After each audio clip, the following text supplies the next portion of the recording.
Welcome to Cleveland Guardians Fan Therapy. Over there's Justin. I'm Jeff. We're going to have our events. We're going to talk about what we can find that's good, what we can find that's bad. Sure, that's most of it. And just what's driving us nuts, both in terms of the Guardians and some hot takes that occur when a team is struggling. Sit down, pull up a chair, relax, maybe get a cold compress, and join today's therapy session on your Cleveland Guardians. You are Locked On Guardians, your daily podcast on the Cleveland Guardians, part of the Locked On Podcast Network, your team every day.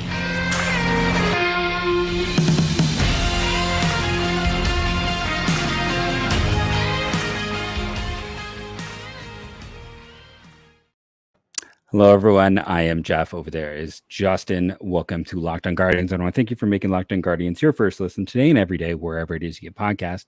To thank all of our everydayers. We had a few reach out about our sound from Friday, so we are going to monitor that a little bit more. Something weird happened. So we apologize about this Friday sound issue. I think I surprised Justin with my open, because boy, have I been sitting here hot this whole time. My frustration is about an 11 right now, because I feel like a lot of this is Friday's game, where it's like what's the old quote? Every time I think I'm out, they pull me back in, and it's like, that game, then the afternoon game, and you actually had. I want to start positive. I think you could argue fantastic starting pitching all weekend. Like Cal Quantrill before that line drive was great, and I do wonder if that line drive affected the rest of his pitching. Tanner. I mean, I listened to that one inning where, boy, he great team effort and pick off by him. Like he was averaging about 2 base runners an inning and navigating through it. But, Gabby with a throw, Tanner with the pickoff, he made it work. Maybe wasn't as sharp as he was last week, but he still got through and did a good job pitching through that game. And if you're going to be mad about Shane Bieber, then I don't know what to tell you. Like, yeah, he probably didn't trust the bullpen, and that's why we're in that situation. I'll stand. I think Nick Sandlin's been great. He hasn't given up an earned run this month. I would not have mind him being out there. It's frustrating. There's no way around it. I'll throw out 2 quick stats before I let Justin speak here. I know everyone wants him to speak more than me anyways. But here are my 2 big stats. We always talk about, like, hey, they came back last year. A year ago at this time, they had a 470 winning percentage. Right now, they're at 435. They don't have that unbalanced schedule where they're going to get to face Kansas City a bunch. But then again, the Tigers are terrible, and the Tigers beat them in both series. This is a team this year that seems to lower themselves to the level of their competition, and it doesn't matter if that is a bad team or a team that's scuffling. Like right now, they are just not. They seem to get at that level. And the other thing is, Gary Sanchez, we know, is not the best at throwing out runners. He's got a good arm, but he's not great at it. RJ Alvarez, I believe, is 1 for 23. Someone pointed out to me today. They had 30 base runners this weekend, 4 home runs. That's 26 base runner opportunities, 1 attempted steal. Will Brennan was successful. You're not going to get a better team to run against. And that's one of my problems with all of this is, like, again, you have a rule change. They're way too precious about this. Like if you go and you look at the numbers, they have the lowest amount of caught steals. They've only been caught stealing 7 times. So if you look at, they're much more efficient at it than, say, the Pirates are, but it's okay to be less efficient and get more bases out of it. Like the Pirates have 5 more steals, but been caught stealing 11 more times. I'd be okay with that. They need to run more. And in a weekend like this one, yeah, there were a lot of big hits on Friday and there were no hits in the second game, but run. Yeah, I look, Tito said over the weekend too, somebody asked him about this because look, again, I want to go back to this. People think, oh, the media is to blame because they're not holding them accountable. Again, no question the media member asks is going to make anybody at that team change their philosophy on anything. It'll be the first time in history a sports franchise changes a darn thing because of a reporter's question. Okay. But somebody did ask about, like, stealing bases, and he said, sometimes I think we're, we have to be an aggressive team because of how we're built. And even if that means running some outs, we don't ever want to run into outs, and that can be an issue with us. And, but sometimes we have to do that because that's the nature of who we are as a team, or something to that effect. I'm kind of paraphrasing here. He also said that, they had great base runners, but they just aren't getting on base enough. It's like, well, yeah, like I said, I said this before. I've said this multiple times already this year. I think it's kind of a mental thing with them. I think you're seeing guys are more timid to run because they aren't getting on base. So you're not trying to run into and out when you're having a hard time getting on base. Like Josh Bell's ill-advised decision to run to second on that hit he had, and I think he stopped and started again, so that was another issue there. But like, I think some of these guys, like when you have a slump like this and you're young, because look, this is part of the issue. It's a young team. Kwan's second year in the majors. Andres Gimenez, has a couple years in, but last year was the first time he really played a full season. Gabby Arias in the lineup. This is his first big league season in terms of more playing time. Will Brennan, same thing. Like and Tyler Freeman when he's getting in the game. Other guys like that. This is their first time playing in the big leagues full time, or it's their second year in Kwan's case or Jimenez. Third for Jimenez, right? Yeah, it's just. Yeah. So some of these guys, Jimenez is really confounding, but he's not getting on base. That's another issue there. But everything in the slump just kind of is a domino effect. Luckily, it's not really carrying over defensively for most of them. Ahmed Rosario is his Josh own Bell guy. And Rosario. Well, I enjoy Josh Bell because he catches the ball at first base about as well as I did back in Little League. So it made me feel good about myself watching that. That's its own separate issue. But like some of that stuff isn't carrying over the younger players, but. For a lot of these guys, it's the first time some of them are struggling, and Jimenez has struggled in the past, and he got it back together again last year. So it's like, I don't know. I feel like some of this is just compounding, and they're playing gun shy. Is that the right? I hate to use that term, I think they are, but like not only are they're trying too hard not to make mistakes. That's what it is. They don't want to make. Yeah, you're right. They don't want to make a mistake, but it's like. You gotta how many guys get the green light at first base? Isn't that also kind of like the coach to be like run? Like, isn't that often like, it does have to be on the coaches to tell them to run. Absolutely does. When they need to be doing that. Yeah. This team absolutely should be running more than they are. Like you said, Gary Sanchez last year, my God, he gave up 36 steals on 50 attempts. The year before that, in 2021, he allowed 50 out of 60. That guy, talking about a guy needs to go to Milwaukee and find out what they're doing there catching wise, which we're going to talk about that this week, I think. Yeah. Hire that coach, please. Yes. Geez, oh man. But yes, run on that guy. Francisco Alvarez also has a great arm, but he's a rookie catcher. Run on him. And I will say Alvarez is worse than Sanchez too. And he cut through those games. He's thrown out one base runner this year. He makes Zunino look good behind the plate in terms of throwing out base runners. I will say, I think historically, I'd have to look at this. I think Verlander does a really good job controlling the run game. I think he's good at the slide step thing. Max Scherzer, I'm not 100% sure on. But Verlander, I feel like, has always controlled the run game well. So there is that aspect to it. But the whole point really here to me is yes, they need to run more. They're not playing the same style of baseball they were a year ago. It does have more to do with not getting on base for sure. Without a doubt. Yeah. Verlander in his can't career, be one of 26 though. Verlander allowed 10 steals last year in 175 innings. Yeah, so consider Verlander has over 3,000 innings pitched, 147 steals. That is a guy that consistently controls the run game. So, I will give Verlander some credit there. He's always done a good job of that. That's not the whole point here. I think, I don't know. To me, the whole point is the bullpen here. This series, and like you said, they didn't trust it in Game 2 of the doubleheader on Sunday. The offense has found a way. I know they didn't do very well in Game 2. That is what it is. But Friday and then Game 1 on Sunday, this offense found a way to claw back. Okay, they had a great start to the game on Friday night. Josh Naylor was throwing homer. Josh Naylor has found his power stroke. Jose Ramirez had 2 home runs. Gabby Arias back-to-back games, right? Yes, Gabby Arias home runs in back-to-back games. Maybe he needs to play more. Yes, Tyler Freeman had sparked that rally in Game 1 with that double. Like, certain guys are starting to hit the ball a little better, and Jose Ramirez looks like he's becoming Jose. Steven Kwan had 2 hits in game 1. It's the bullpen right now. That's the issue. Like, okay, the offense is going to continue to be an issue, but you want to know what? And I know it's unfair to put your pitchers in always one-run games. This is why last year should have been a more cautionary tale, I want to say not to buy the hype, but one-run games are not like when your record consists of what they did a year ago, one-run game-wise, they were 28-17.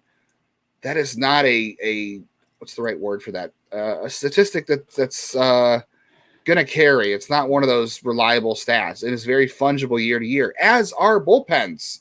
Bullpens often year to year are not as good, and neither is success in one-run games. It is not a stat where you're like, okay, this is a a stat that's very sticky, and you can count on this as evidence of being. People say, oh, well, they play well in run games. They're a very good team, and they play well in close games. I have another theory about that I want to talk about too, but it's not it's a thing that comes and goes. It's not a skill. Winning run games isn't a skill. It's a product of. I think it's a product of a good bullpen. Truthfully, that's what it is. And guess what? You thought you were going to get the same bullpen again this year, and that's been the issue to me. They should have won this series. They should have taken 2 or 3. They should have taken all 3 games, really. I've got a bullpen stat for when we come back from our first break here. All right, kind of describes like where this bullpen, like why this team could be a lot better than they are, but are not. All right, let's talk about that in a second.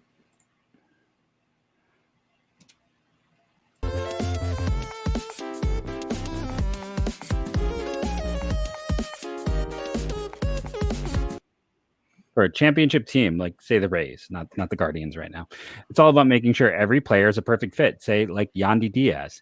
It's the same when it comes to your vehicle. Every part needs to fit right. So next time you need parts and accessories, head to eBay Motors. With eBay Motors Guaranteed Fit, you'll be sure every part you need fits right the first time around. Just add your ride to My Garage and look for the green check to know the part will fit or your money back. Because just like in sports, confidence is the name of the game.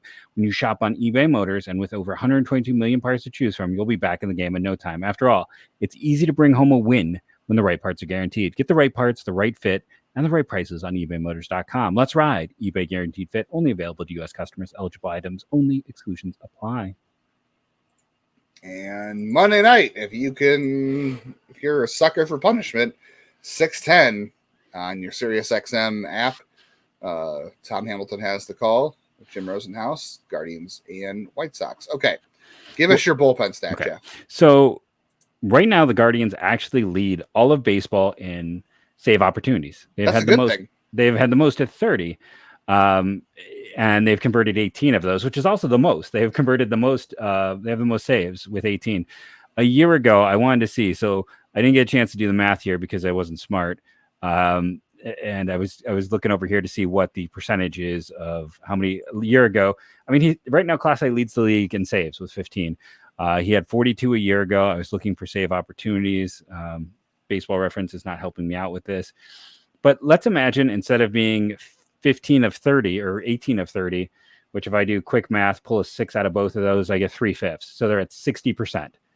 If instead of being 60% in bullpen opportunities, they were, I feel like last year they were 90%, but let's just bump it up to 80. So if they're 80%, you get 4 out of 5. That's 20. That's 4 more wins.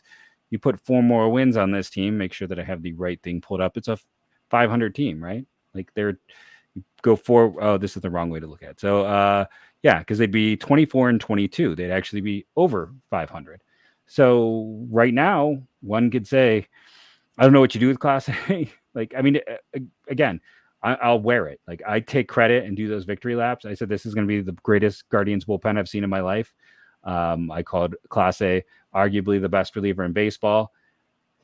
It's, you know, I go back to watching that game get away from him Friday night where it's like, he's not putting guys away when he's 0-2. Like they're able to like throw something out of the zone. Like guys can't catch up to your stuff anyways. Like it's like, I need to sit down and really study, see if there's less vertical break, more like what is going wrong with these pitches that guys just don't seem to be able to make contact all of a sudden.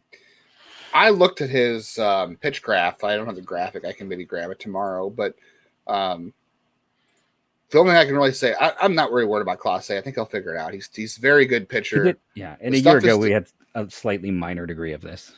Yeah, and every other indicator is the same. Like the velocity has been there. Nothing else has changed from command wise. Nothing is really worse. I feel like maybe he's walking a few more people, but it's not like an alarming rate. It's not like he's 99 all of a sudden. Which we'll get into that. Yeah, we'll have to. Again, like I said, this team should have won 2 out of 3 this weekend. It's the bullpen. It's on the bullpen. We should be talking about a great series win. Bullpens hide a lot of warts, and 4 runs should be enough to win a game. And what do they score Friday? 9? That should be enough to win a game too. You can't have your bullpen blowing that kind of stuff. This weekend is on the bullpen. Yeah. Yes, the offense didn't hit well in game 2 against Verlander, but you want to know what? The guy's a Cy Young winner, and it's going to happen. I know he hasn't been great this year, but Beaver and him went toe-to-toe on Sunday night. And that's going to happen. When you score 4 runs, this team, that's been the magic number for this team for a couple of years now, is the 4-run, the magic number. They should have won Friday night. There's no excuse for that. That's a bullpen thing. We should be having not therapy. We should be saying, okay, that felt good. They beat, the Mets 2 out of 3 and the comeback and to, do it in that way. Like that should be one of those things we're talking about. Like this is the rallying point. Like this team didn't give up. Gabby Arias showing that power we believed in. Maybe I'm going to save it for tomorrow. I don't have the right thing pulled up this. I'll save it for tomorrow, but well, if we're going to talk about that, can I just throw out there? So right now, Bieber, Quantrill, and Batenfield all have given up 7 home runs this year. Bieber is in 64 innings, Quantrill is in 51, Batenfield 34 and 2/3. So a little bit concerning for Batenfield. Next on this team, 99 with 6 and 19 and 2/3 innings. Stefan's got 4. Yeah, him and 4. Stefan gave 4 home runs all of last year. He's already given up, or 3 runs. I don't think it's even less. But Stefan and Karinchak have combined for 10 home runs this year. And I think Stefan gave 3 or 4, maybe. And I know people are like, he's still missing bats. It's like, it doesn't matter. He's missing bats, but he's also walking guys, the home run rate. It's like, strikeout rate is not an end all be all. Well, it is for this team because they're not missing enough bats. The other thing I was talking about as before, a team, they are not striking enough batters out. It is the end all be all. Missed bats don't give up home runs. 3rd lowest strikeout rate in baseball amongst all teams. It is the end all be all. And in terms of offensively, that they're well be like there's a huge gap between them and even the closest team, and that's after a good weekend for them hitting home runs. But this team is there's the 3rd worst team at strikeouts. They're not missing bats, and hopefully Tristan McKenzie coming back fixes that, and hopefully Savale can help fix that. Because not a bat misser though too. So. I mean, he's always been a little bit higher. Like he does more than like Plesac. Bieber. Oh, come on, we're not comparing to Plesac, really. But I mean, he does more than he's the 3rd best strikeout pitcher on this team last year. Savali. Okay, let's not act like that's a great thing. But I mean, what's his career rate? I bet it's over 8 when he's excelling. I bet it's over 8, which is perfectly acceptable for a starter. That is okay. But starting pitching's fine though. Starting pitcher is the problem. Yeah. Right now, it's the bullpen. Like, look, Andres Jimenez needs to get it together somehow. They've got to figure that out. You just paid that guy $100 million, and he was an all-star last year. They've got to get that going. Jose Ramirez looks like Jose. I think Naylor is getting it going. I don't know about the outfield. I'd like to see more of Arias. I think I'd like to see more of Freeman. I think if they can do it. You're getting some guy. I mean, Ahmed looks like he went, back in the wrong direction once again. Whatever. But he goes back and forth. What, two hits on Friday? One did like. Yes, but he's not. He's not. Again, we're talking about not comparing things to last year. He, in the past, he hits May and he just kind of takes off. And yes, he has stretches where he's really hot and cold, but now he's not even having the hot stretches. He's just having like a hot series, and then it goes back into the tank. I mean, for a little bit. I would move him to a backup role personally. I would have Gabby. Never going to happen. I would have Gabby play every day at short. Or even and then you got Freeman in kind of that super utility role. And I would have what I do is have Freeman and Gabby split time there. And then when you're facing a lefty, have Gabby shift to the outfield and have Freeman play short and have Brennan sit on the bench on those days. Sounds fine to me. I mean, it can't be any worse than what it's been. But again, this weekend wasn't about the offense. Yes, there are certain guys that didn't perform well. Like they haven't figured out what's going on with Jimenez. Rosario is frustrating. Bell is just frustrating. Rosario has a 133 runs created plus at home and a 22 on the road. That doesn't mean anything to me. It's just weird. It's just weirdness. That's all. There's nothing. He's hitting. But I mean, that's the other thing. Honestly, it's like Ahmed should be a platoon bat against lefties because he can't hit righties right now at all. And he's going to keep playing every day. No, I know because they don't adjust. There's no such thing as adjustments for this team.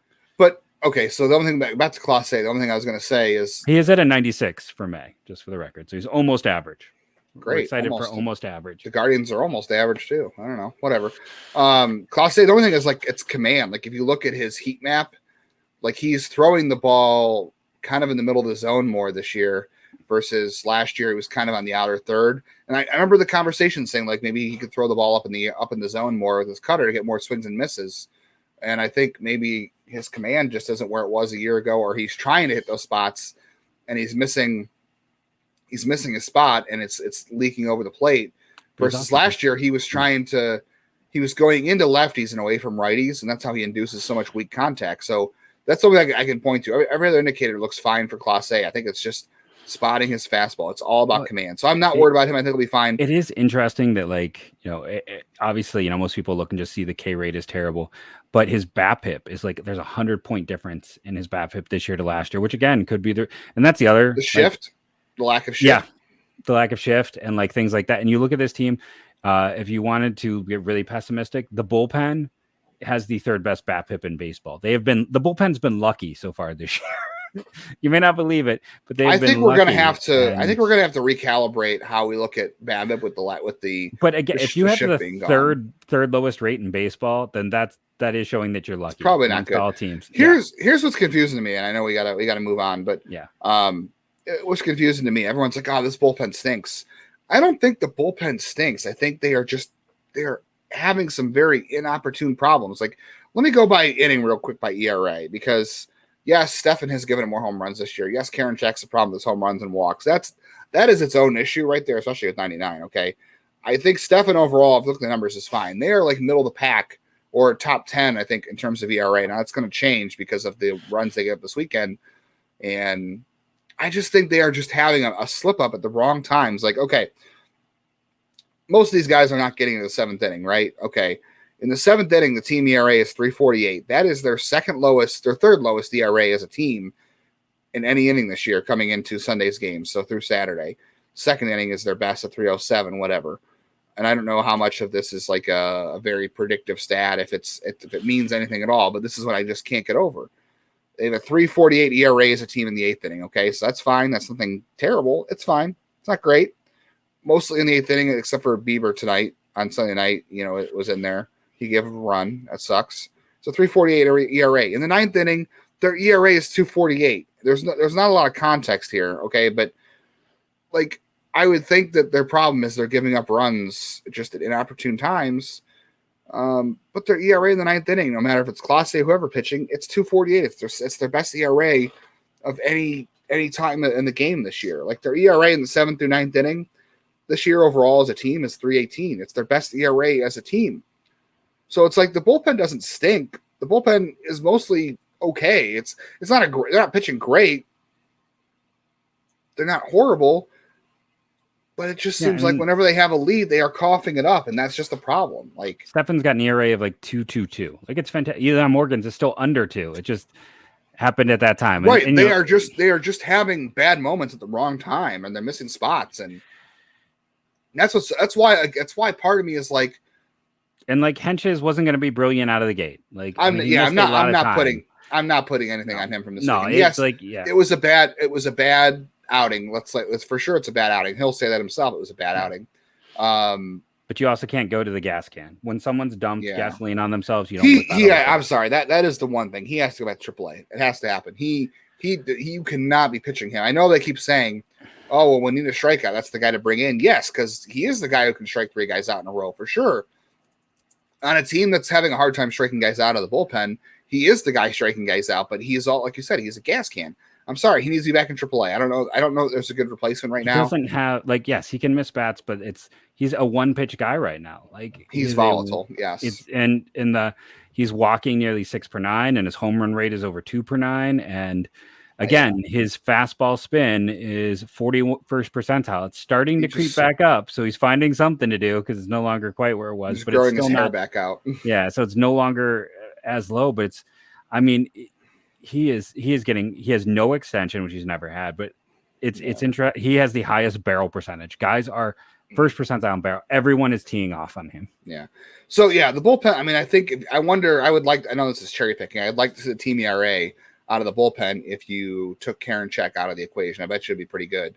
That doesn't matter though, because Clase is having weird snafu. Stefan is. And everybody can't miss right now too. Yes, everybody is just having some weird. I think you said the bullpen is having good luck BABIP wise, but it just seems like they're having bad luck coughing up the game. They seem to not be able to function when there's a game on the line. It's like this team. Well, it's a product of one-run games. Like they seem to, like, this team is tight, and like, this is going to get me in trouble. So I'm going to make the statement. Like, They looked flat at points this weekend. They're playing very tight. The whole idea of like, hey, we can't run because we can't get on base, or when our base runners get on, they're running this. And then the bullpen is only stinking when there's guys on. Everyone's tight. And that's part of the coaching staff and management. And I wonder if like we have seen, so I tweet about this. We have seen so much brain drain over the years from this organization. So many coaches go elsewhere. Are we seeing the result of this? Like Tito is a great manager. He's great at managing people. He's not necessarily in the nitty gritty. And I worry that like over the years, the guys who were in the nitty gritty with the hitters every day, with the pitchers every day, working through stuff, which is, you know, how it is on any team. If we've lost too many of those guys through the years, I worry about the overall brain drain on this organization right now. And if that's what we're seeing, and now everyone's tight, and that's Tito's job now. This is like to not have them tight, to help them through these situations. I don't know. My thinking on a lot of this is, you know, I'll tell you my thoughts when we come back in a second on my response to that. Because I have some thoughts on just overall how people perceive outcomes and related to opinions.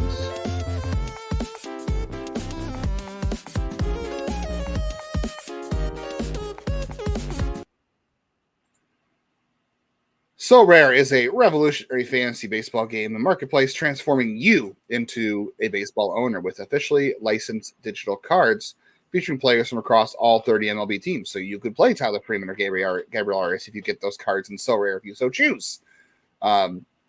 These games happen twice weekly, and they span a 3 to 4 day cycle at the end of the game week. Managers who rank at or near the top of their leaderboards, not like where the Guardians are right now, win a variety of rewards, which can include scarcity cards, which you really need to move up your ranks and compete in more tournaments. You can get game tickets, merch, VIP experiences. Prizes depend on the competition. So head to sorare.com/lockdown. That is SORARE.com to draft your team of free player cards, set your lineup, and start competing to win epic rewards today. Again, that's sorare.com/lockdown to start playing today. Hit up our buddy Alex Hooper on Twitter at Lex Hooper is his handle. He is one of the guys who is driving a lot of stuff on Sorare baseball wise and soccer for that matter. But he'll help if you want any questions about setting your lineup or how to go after certain cards and rewards, leagues to play in, boost yourself. Check him out on Twitter. He will help you out with playing every day. Okay. You mentioned about the brain drain and coaching and all this stuff too. Okay. The one thing is I'll say, we've been saying this for years. People were worried about the pitching thing with Mickey Callaway left. And there's been a lot of coaches too, and front office guys who have left over the years too, that, you know, everyone was worried about. And the thing keeps turning on. It's fine. You know, yes, there's going to be some impacts here and there. You definitely don't want to lose guys like Ruben. Like everyone said, Ruben Niebla left. Darn, they're not. You know, Ruben Niebla was the pitcher whisperer. They can't develop pitching anymore. Well, look at this year. You've got Logan Allen and Tanner Bybee coming up. So, like, yes, they consistently lose good coaches and good minds to different teams. But the reason that happens is because they hire good people. So I trust this front office's ability and to hire good coaches and good guys in the office to replace those guys every year, because they keep, yes, there is going to be an issue at some point losing certain guys, and it might take longer to replace them, but they've consistently replaced them over the years, and they lose more. Like, I'm not really worried about that right now. I think that's kind of maybe it's a long-term thing, but I'm not really worried about it right now. I think a lot of this too is always people running into biases and trying to, you know, make correlation equal causation. Like our own internal biases will say, well, this happens. So this, you know, we always look for things as humans to reinforce our opinion and how we think about things, right? No matter if it's sports or whatever else. So when something does or doesn't happen that supports our opinion, we're going to go out and retweet it, or we're going to, you know, say, well, this is why this happened. It doesn't matter what it is. As humans, we all do that. And especially in sports. So a lot of this thing, like when things happen, you know, again, correlation doesn't equal causation. Just because a certain outcome goes a certain way doesn't mean that the thing you thought to be true is you know, what caused it. This is the same thing as the process over results thing. We get mad about not pinch hitting Cam Gallagher, and he gets a base hit against the White Sox and they score a run. It's like, okay, guess what? That happened. Tito knows more than we all do. Everybody knows Tito's the best. Okay, doesn't mean it was a good decision. It just happened to work out that time.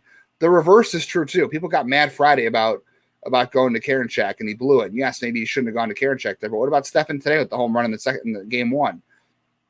oh, it's Tito's fault. He shouldn't have gone to Stefan. Who do you want him to go to? What do you want him to do? So I'm just saying, like, all this stuff that pops up and happens, you can't sit there and say, retweet whatever, support your opinion, because a lot of stuff goes into this, and we all have these internal biases. So again, it's process over results, but some people, I feel like, have a certain opinion on things, and when a certain outcome supports their opinion, they're more likely to share it or say it, but not the reverse. And we all tend to look at it that, I mean, we're all guilty of it. I do it, you do it, everyone does it. This is more of a meta thing than anything specific, but it does happen. But speaking of how people look at things, I know as we're running out of time here, we have to comment about Hunter Gaddis going tomorrow, and people lost their minds over this. And I'm not saying that Hunter Gaddis is, listen, I think we can kind of see that I think he still has a chance as a reliever. I don't know if he's a starter. This is a temporary situation. Savale is going to be ready soon. McKenzie's going to be ready soon.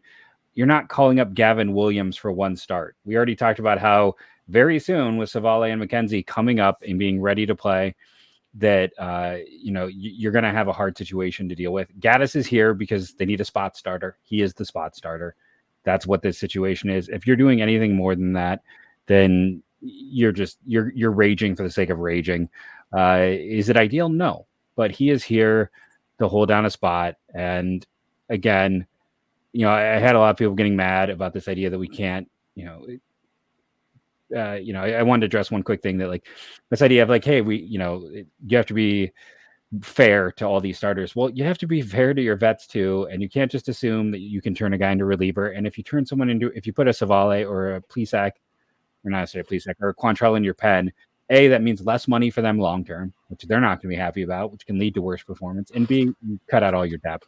So this is the smart move. I hate to be, to say that, but this is going to be a rough series. The White Sox have been playing hot. But yeah, if you were raging about this, then you're just looking to rage.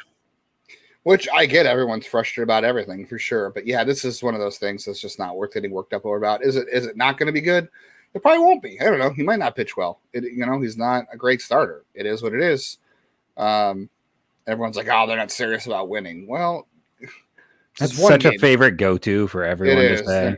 I know they're not serious about winning. Okay, I understand. Like they need to start winning games to avoid what's going on here. But like a random Monday in May, calling up Gavin Williams to put him on the 40 just is a bad long-term move. And this is the difference of. I'm not telling anybody how to feel. You can feel whatever way you want. You're a fan. I've said this before. You're investing your time, your money, your emotional energy into this team. You can feel whatever way you want. We can feel whatever way we want too, because we're doing this podcast and trying to bring the perspective of the team the best we can. And any Major League Baseball team has to feel this way. It's a long-term outlook. You cannot play one game decisions or one series decisions in the month on May 22nd. Okay. You're still playing for the long term. And like you said about, putting Cal Quantrill in the bullpen and just so they don't have to send Beide or Allen down, this kind of stuff.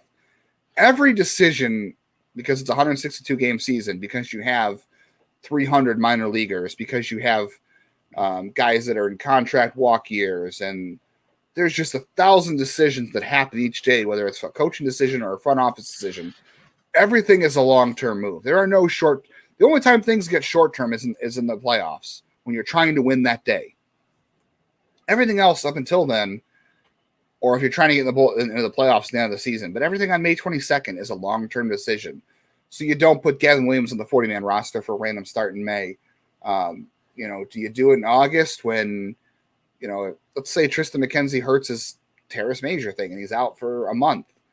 Yeah, maybe you look at it then because it's a month and you're in the thick of things, and going to Hunter Gaddis just isn't a wise decision at that point. You're not in the thick of things, and you're running out like the Mejias and Sam Henches like they did in 2021. Right. You can see the difference. Yes, the decision making is long term. Like you said about Quantrill, like look what happened in 2021. Quantrill, for whatever reason, they put him in the bullpen. I think he didn't have a great spring training or whatever, and they went a different direction in 2021. And they ended up needing Quantrill in the rotation. He was good out of the bullpen, but they ended up needing him because of injuries and other things happening. Bieber got hurt, and they spent like, I don't know, a month or two stretching Quantrill out to the point where he could be a starter every fifth day. And that decision cost them because they had to pitch Sam Hentges and JC Mejia. Sam Hentges was not ready. Neither was Mejia. And now Hentges is a better role for him. But like, that's a long-term decision that hurt them that year. They had to go out and fix it. And they didn't really have another way to fix it other than just stretch him out over multiple innings, over multiple outings in the bullpen. And you can't lose depth like that. So to be like, we can't send Logan Allen down, so we have to put Quantrill in the bullpen. I know we're going long here. Everything is a long-term decision, and things may not work out for them this season. They may end up not being where they were a year ago, and they may have to reevaluate some things, but it's all long-term decisions. They have spent years trying to get this crop of players to the majors. Quan, Jimenez, Freeman, Arias. I know they need to put better players around Jose Ramirez, and I don't know what they're going to do with Shane Bieber, but like, this is all a long-term decision. I know they don't want to waste any more of Bieber's time. They don't want to waste any more of Jose's time, but like, as much as that sucks, they still have to look at the long-term of things versus what's going to happen May 22nd if they're going to turn things around, because the only way you're going to turn things around is a game at a time. No, agreed. And we'll have to see where it goes. We will get into much more throughout the week on Locked On Guardians. I want to thank you all for rating and reviewing, downloading. It helps. Being part of the Locked On Everydayer Club, being part of that team. And even when this team struggles, we are here for you every day. If it's this group therapy, as we are all frustrated, as we try to find reasons to have hope. If it's just trying to figure out what's gone wrong. But we'll be here each and every day. So make sure you're tuning in, downloading, subscribing, liking, and commenting. And go Guardians, go.